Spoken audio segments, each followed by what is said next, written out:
Olá pessoal, nesse vídeo então agora vamos ver sobre as nossas grandezas e unidades radiológicas, as grandezas de proteção. Lembrando que o que difere as nossas grandezas físicas das nossas grandezas de proteção é que nas grandezas de proteção nós vamos levar em conta os efeitos biológicos ou a interação da radiação no meio. Vamos seguir então com nossa dose equivalente. A nossa dose equivalente ela é representada pela letra H. E a unidade dela, como eu falei no vídeo anterior, é o sievert. A gente já vai chegar lá para ver direitinho como é que é. Na verdade, quando a gente falou em termos de dose absorvida, a dose absorvida é uma grandeza física que, se a gente considera os parâmetros básicos dela, ela se relaciona bem com o efeito biológico para quando a gente está falando de radiações como raio-x, feixe de elétrons, e a própria radiação gama. No entanto, quando a qualidade da radiação muda, por exemplo, em vez de a gente estar falando de raio-x, a gente está falando de nêutrons, o efeito biológico causado não é necessariamente o mesmo, ou seja, as doses idênticas para raio-x e para nêutrons podem produzir efeitos diferentes em um mesmo tecido ou órgão. Então, para a gente caracterizar a diferença que existe, a gente vai trabalhar com um conceito chamado de eficiência biológica relativa. A eficiência biológica relativa, ela foi definida como sendo a razão entre a dose de radiação de referência que produz um determinado efeito biológico e a dose de radiação em estudo necessária para produzir o mesmo efeito biológico.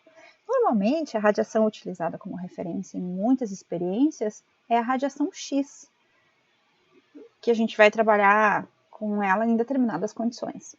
A eficiência biológica relativa depende, então, não somente da qualidade da radiação X, como também do efeito biológico que a gente vai estar observando.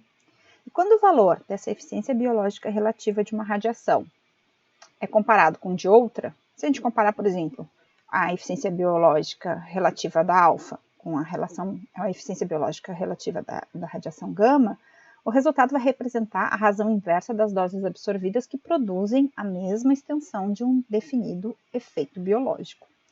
E os fatores de ponderação de dose utilizados em proteção radiológica, eles são selecionados para refletir a eficiência biológica relativa de cada tipo de radiação e induzir efeitos estocásticos a baixas doses, sendo essa eficiência função primordial da qualidade da radiação, que vai ser expressa em termos da transferência linear de energia. Então, a gente poderia até dizer que a minha eficiência biológica relativa depende também de outros fatores, como a taxa de dose, o fracionamento da dose do órgão ou tecido e mesmo a idade da pessoa que está sendo irradiada. Assim, para fins de radioproteção, a dose absorvida ela demonstrou ser uma grandeza satisfatória para essa parte de raio-x, raio gama e elétrons, justamente porque o dano biológico causado por esses tipos de radiação é proporcional à energia depositada. Mas essa proporcionalidade de deposição de energia em relação ao dano, ao tecido biológico, ela não se mantém no caso de partículas fortemente ionizantes, como quando a gente fala de partículas alfa, de prótons, de nêutrons ou de produtos de fissão. Quando a gente definiu, então, quando a gente falou que a gente vai depender da transferência linear de energia, o que é essa transferência linear de energia? É a quantidade de energia média perdida pela radiação por comprimento de um determinado meio. E geralmente a gente vai estar trabalhando essa transferência linear de energia em termos de keV por micrômetro. Notem que quando a gente trabalhar muitas vezes as relações de energia das radiações ionizantes, a gente não vai estar falando a energia em termos de Joule, que é do sistema internacional. A gente vai falar em termos de electron-volts. E aqui a gente, como o poder de penetração das radiações, de modo geral, eles são muito pequenos, eles percorrem pequeníssimos comprimentos de tecido, a gente vai falar em termos do micrômetro. Tá? As radiações elas vão ser divididas então em dois grupos, as de baixo LET e as de alto LET. E como a gente já viu, se para aquela relação de dose absorvida, os raios X, os raios gama e os elétrons têm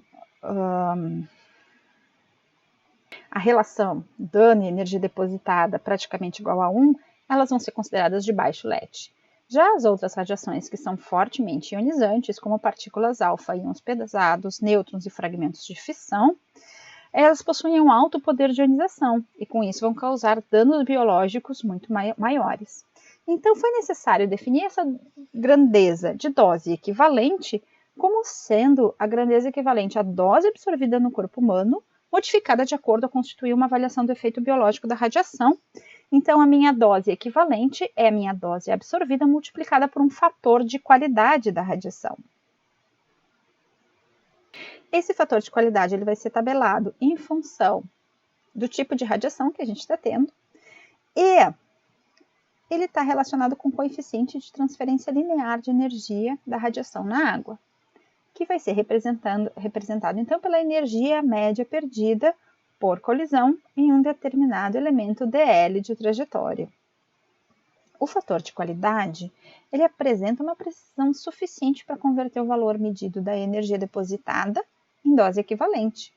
Então, a minha dose equivalente, ela originalmente, ela era expressa em REM, Roentgen Equivalent Man, sendo que atualmente, no Sistema Internacional de Unidades, a gente trabalha com o Sievert. A mesma relação que a gente tinha do RAD com o Gray, a gente vai ter do REM com o Sievert. Lembrando que tanto a minha dose absorvida quanto a minha dose equivalente, eu estou sempre falando em termos de joule por quilograma. A minha diferenciação é que quando eu falo de uma grandeza física, eu falo ela em termos do Gray, e quando eu falo de uma grandeza de proteção, eu falo ela em termos do Sievert, porque daí a gente vai conseguir levar em conta a questão do efeito biológico. Os demais aspectos que influenciam a dose absorvida, como a geometria da fonte, o fator de distribuição do radioisótopo no interior do organismo, etc., vão ser expressos por um fator de peso N, que frequentemente tem sido considerado como unitário. A gente nem utiliza esse N na equação, porque a gente sempre utiliza ele como 1. Ele foi colocado para que em futuros estudos, se houvesse alguma alteração em termos de geometria e distribuição do radioisótopo, a gente pudesse alterar este valor. E aqui então a gente tem aquela tabelinha que eu falei para vocês do fator de qualidade. Nosso fator de qualidade para raio-x, raio gama e elétrons vai ser 1. Para prótons de alta energia ele vai a 10, nêutrons de energia desconhecida a 20, partículas alfa e produtos de fissão ele também é 20. E aqui então a gente vai conseguir fazer uma relação da minha dose absorvida com o dano biológico que essa dose está causando em função do tipo de radiação. E é o que a gente está chamando então de dose equivalente. A outra grandeza super relevante da gente trabalhar, então, é a nossa dose efetiva. Na verdade, a dose efetiva ela substitui uma outra grandeza. Em 1991, foi introduzido, lá na publicação 60 da Comissão Internacional de Proteção Radiológica, um novo conceito de dose, que é a dose efetiva.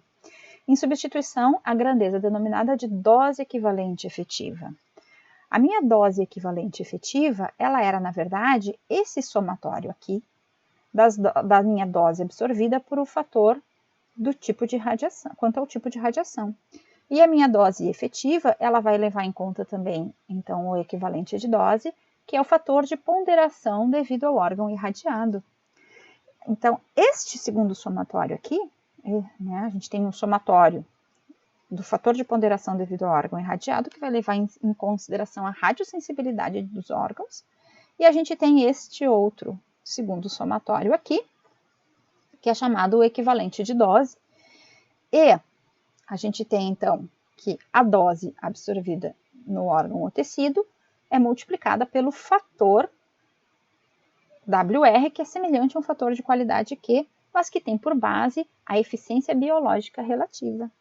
E um novo fator WT, então, que vai levar em consideração a diversidade maior dos órgãos, baseado em dados mais atualizados. Dados mais atualizados porque a gente vai ter os dados da ICRP 26 e da ICRP 60. Muito em seguidinha eu já vou mostrar uma tabelinha que vai mostrar, então, para a gente poder comparar esses dados. Então, o meu equivalente de dose, que ele valeu até 1991, sob o ponto de vista da proteção radiológica, que é o que realmente a gente tem interesse em termos de dose absorvida média no tecido ou no órgão, e não apenas em um determinado ponto, ela vai ser ponderada com respeito à minha qualidade de radiação.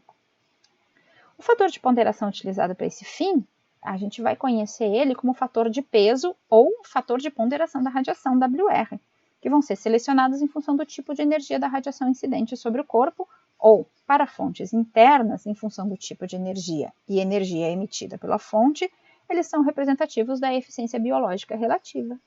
E aí, então, a gente vai conseguir fazer uma relação para efeitos estocásticos a baixas doses. Então, a gente tem que aquela equivalente de dose é igual ao somatório de R igual a 1 até N de WR multiplicado do fator de peso multiplicado pela dose absorvida. Então, dTR é a dose absorvida média em um órgão ou tecido, T, devido à radiação R. E os valores de WR para um determinado tipo e energia de radiação foram selecionados para serem representativos dos valores de eficiência biológica relativa em produzir efeitos estocásticos de baixas doses.